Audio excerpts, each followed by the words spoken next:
Mesdames et messieurs, les membres du jury, cher public, c'est un honneur pour moi d'être reçu pour m'exprimer sur un sujet aussi important que l'éducation. Nous vivons, comme l'a dit Édith Samar peu de temps avant de mourir, une période difficile, où l'individualisme systématique, le profit à n'importe quel prix, le matérialisme l'emporte sur les forces de l'esprit.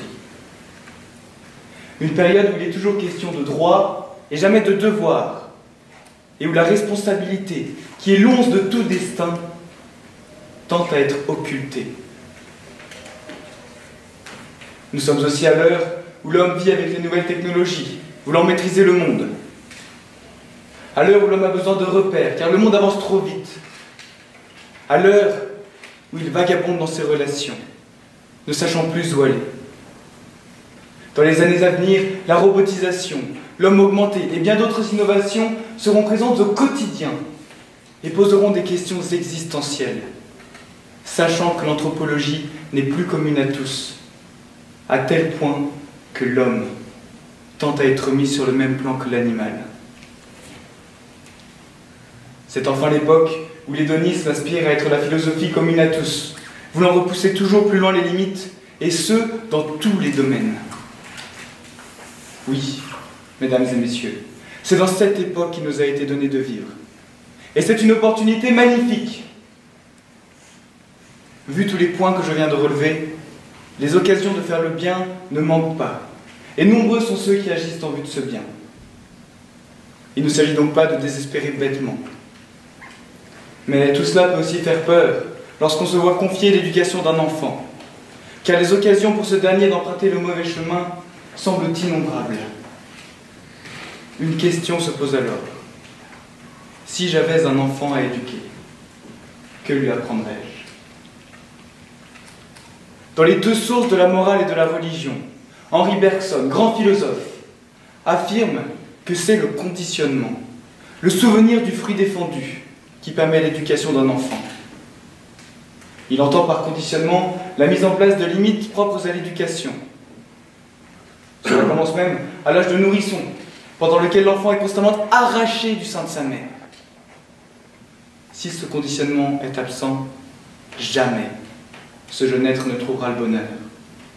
Car tout homme a intrinsèquement besoin de limites, sans lesquelles il ne fait que passer sa vie à les rechercher. C'est à tout prix ce qu'il faut éviter, et j'aimerais donner à l'enfant à éduquer le goût d'autre chose que la simple recherche de ses limites. J'aimerais par exemple qu'il commence à cultiver les arts le plus tôt possible.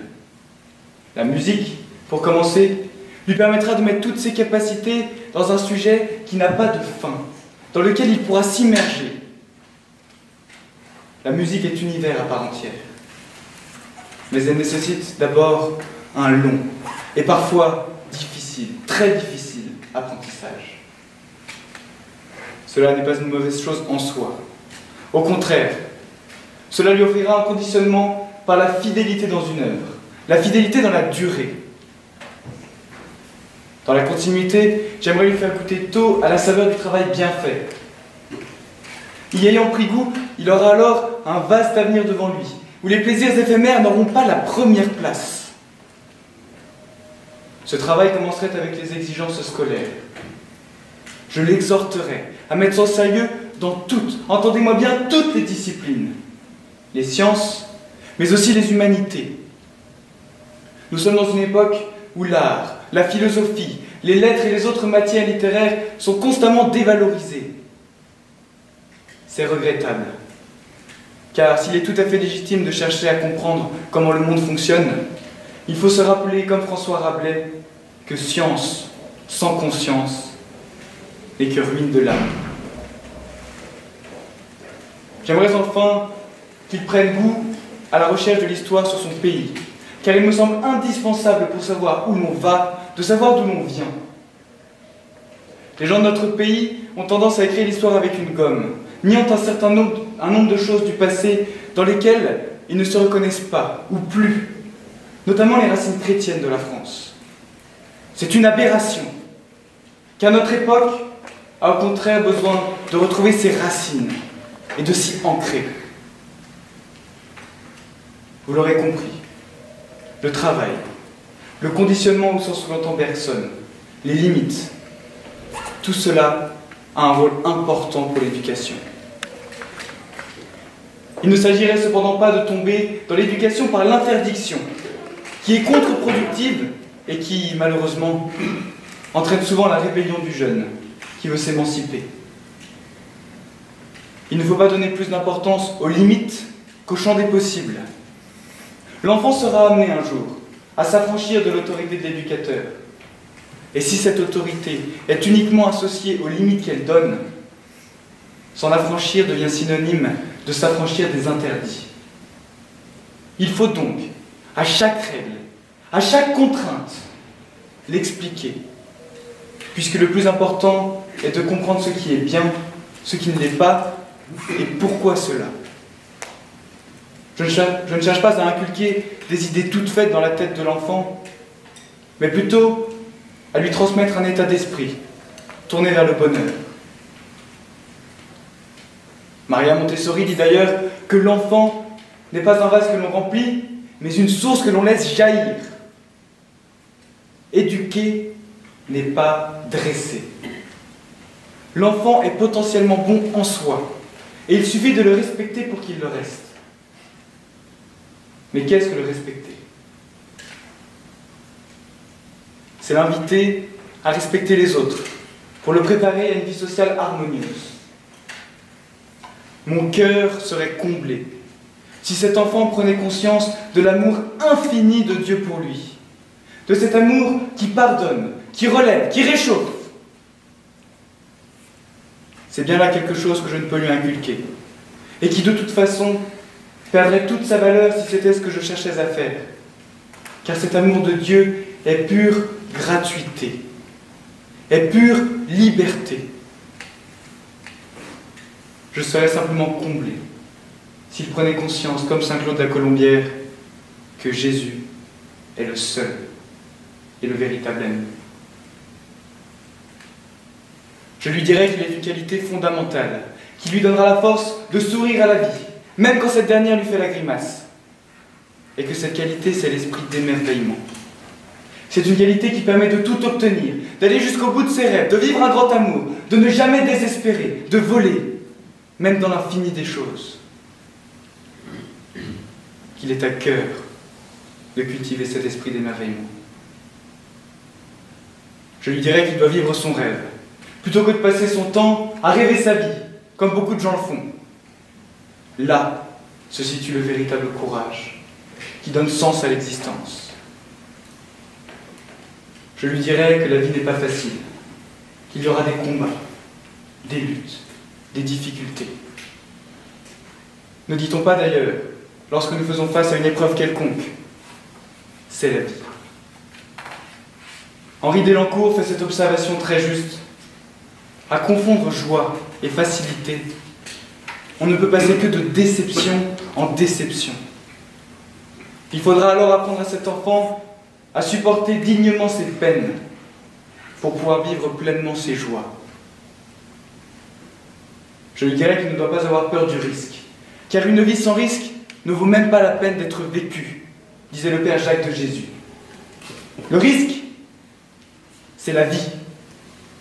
Donc qu'il en prenne, mais par pitié, pas de ceux qui peuvent être stupides et inutiles.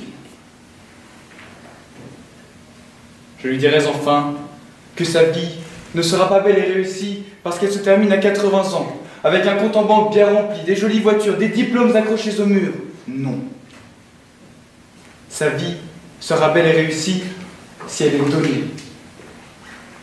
Sa vie sera belle et réussie si elle débouche sur le ciel, après avoir entendu cette ultime question de Jésus, peut-être la seule qui nous posera vraiment à ce moment-là. As-tu aimé? M'as-tu aimé vraiment? C'est un état d'esprit tourné vers le bonheur que j'ai dit vouloir lui transmettre, et il le trouvera à travers la réalisation de ses potentialités. Car comme le dit Aristote, on est heureux quand on fait ce pourquoi on est fait. L'Église catholique met un autre mot pour dire la même chose, la sainteté. Le pape François a d'ailleurs voulu faire retentir à nouveau cet appel à la sainteté, en disant « N'aie pas peur de la sainteté. Elle ne t'enlèvera pas les forces, ni la vie, ni la joie. C'est tout le contraire, car tu arriveras à être ce que le Père a pensé quand il t'a créé, et tu seras fidèle à ton propre être. » La liste de ce que j'aimerais lui transmettre pourrait être encore longue, très longue. Mais par-dessus toutes ces intuitions qui m'habitent, j'aimerais favoriser avec l'enfant à éduquer une relation de confiance, propice aux questions et aux confidences. L'éducateur distant qui ne fait que revêtir le manteau de l'autorité passe sans aucun doute à côté de l'essentiel de la relation. De cette relation doit découler l'exercice de l'apprentissage de la liberté, véritable don de Dieu. Riche, très riche, est la personne qui est capable de gérer sa liberté, de la tourner vers le bien et de la transformer en un don total de sa vie à Dieu, pour qu'il en fasse ce qu'elle doit être.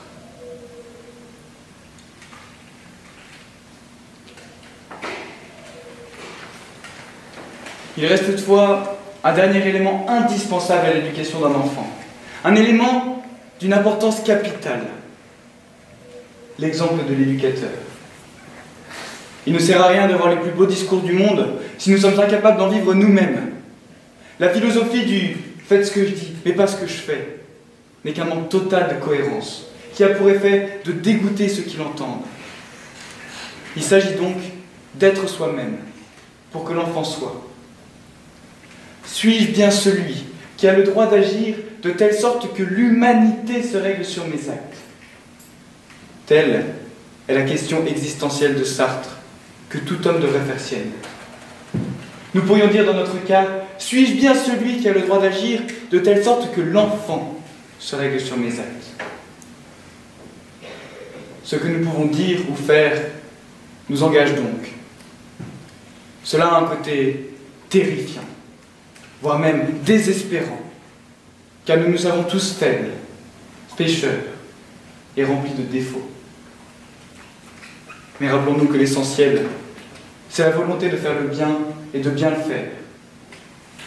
Boris Cyrulnik souligne d'ailleurs que tout être humain a en lui la capacité de se construire, malgré les éventuels accidents de la vie.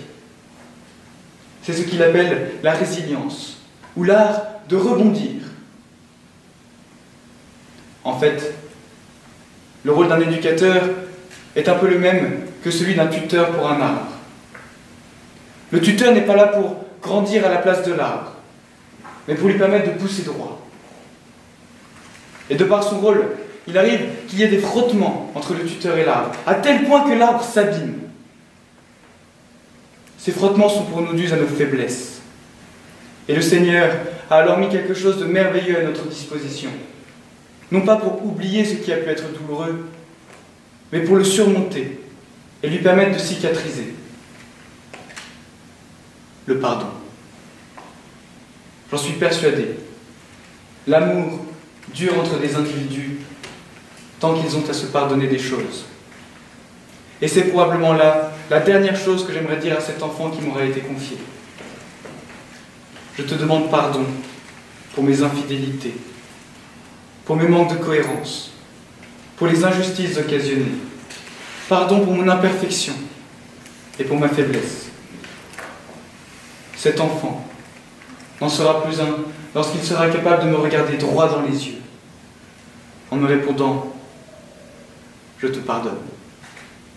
Ces trois mots seront riches de toutes les blessures dont j'aurais été la cause, qui ne seront alors plus qu'un mauvais souvenir perdu dans les flots de l'amour.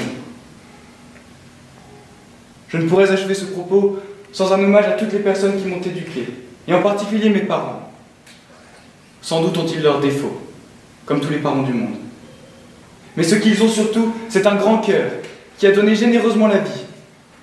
C'est d'abord avec eux que j'ai pu expérimenter la relation de confiance dont je souhaite tant m'inspirer pour éduquer à mon tour. La confiance allant de pair avec la liberté, j'ai pu y goûter tôt, apprenant à la gérer et me voyant parfois imposer des limites et des contraintes, mais toujours dans le but de devenir un homme vraiment libre, se tenant debout sur ses deux pieds. Je leur dois ce que je suis aujourd'hui. Je vous remercie.